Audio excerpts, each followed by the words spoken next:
conducting reform, Mr Chair. Jan Logie.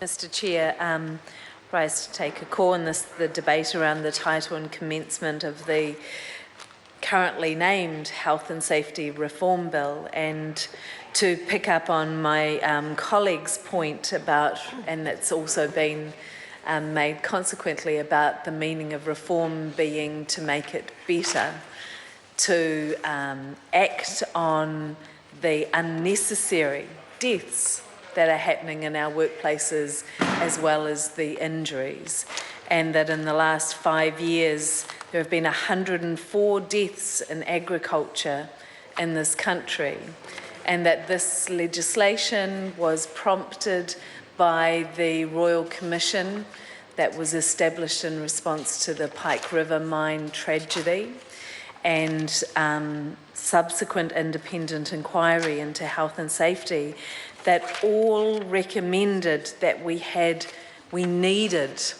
as a country stronger worker participation in our legislation to ensure that we had safe workplaces, to ensure that these unnecessary deaths would stop.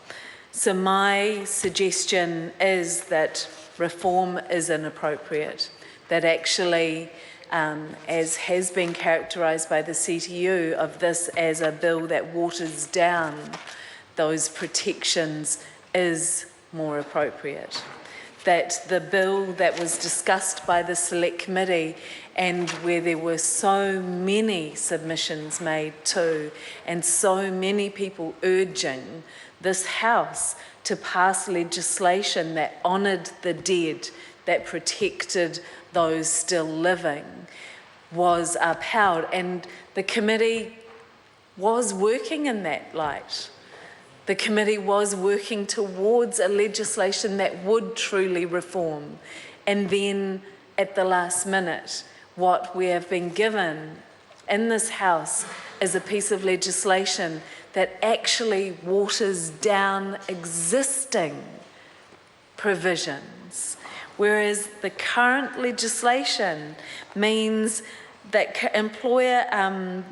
that under today's law, that any business, regardless of size... Title and commencement. Sure. Come back to that. This is referring directly to the entitlement and the point around reform and the fact that this is a watering down, because the existing law requires employee participation system regardless of the size of the workplace.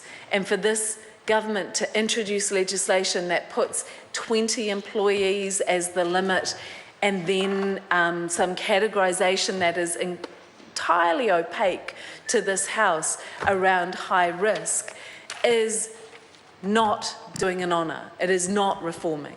It is not what we consider health and race safety reform that is required, because we know that that participation is at the core of what will make our workplaces safer. That is the essential part that is missing at the moment, is the protection for workers to have a safe voice. And that requires system. It doesn't happen naturally. It is not happening in workplaces without that designated position. We're hearing from employers that they're saying it's happening when it's clearly not, because people are dying in their workplaces. They're saying that workers are speaking up and have the opportunity to participate, but they're not, because they are worried about their jobs and about being able to put food on the table, and their voices are not being heard because there is not a protected position. And this bill is not delivering the reform that is required to ensure that participation, to ensure the possibility of safer workplaces. And that, to my mind, is dishonouring the memory of the dead, and is, I don't know, spitting on the hopes of those families who came to us and said that this legislation was their hope to have meaning out of that tragedy. And to be in this House and be debating the concept of this being reform when it is clearly not, is just so very deeply disappointing, Mr. Chair. And I do hope that, the government has an epiphany and that somehow from here something changes.